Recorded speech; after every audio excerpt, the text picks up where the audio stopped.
an official, why you said no? Yes, thank you. I decided to resign for three reasons. The first and most pressing of which is the very, I believe, uncontroversial fact that US-provided arms should not be used to massacre civilians, should not be used to result in massive civilian casualties. And that is what we are seeing in Gaza, and what we were seeing, very soon after the October 7th horrific attack by Hamas. I do not believe US-provided arms should be used to kill civilians. It is that simple. Secondly, I also believe that, as your previous guest identified, there is no military solution here, and we are providing arms to Israel on a path that has not led to peace, has not led to security, neither for Palestinians nor for Israelis. It is a moribund process and a dead-end policy. And yet, when I tried to raise both of these concerns with State Department leadership, there was no appetite for discussion, no opportunity to, look at any of the potential arms sales and raise concerns about them, simply a directive to move forward as quickly as possible. And so I felt I had to resign.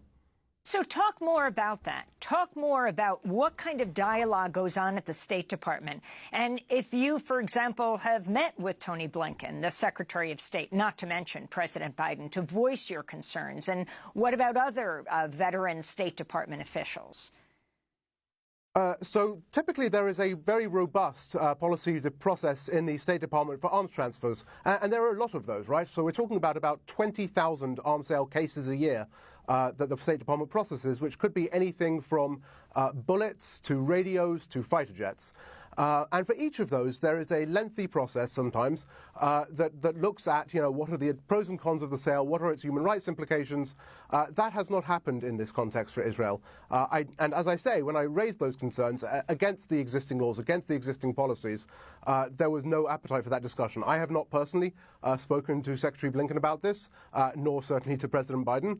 But I know that in the time since I left, there has been increasing discussion within the State Department, but has not led to any change of policies. In fact, as you heard earlier on your show, Vice President Harris was just saying yesterday that we will not place any conditions whatsoever on our arms to Israel. And that is unlike any arms transfer decision I've ever been a part of. There's always discussion about should we condition this to address human rights issues. So who's leading this, Josh Paul? Who is preventing this? Who is suppressing all of this discussion within the State Department? I honestly think in some ways it is coming from the very top of the US government and from the Biden White House.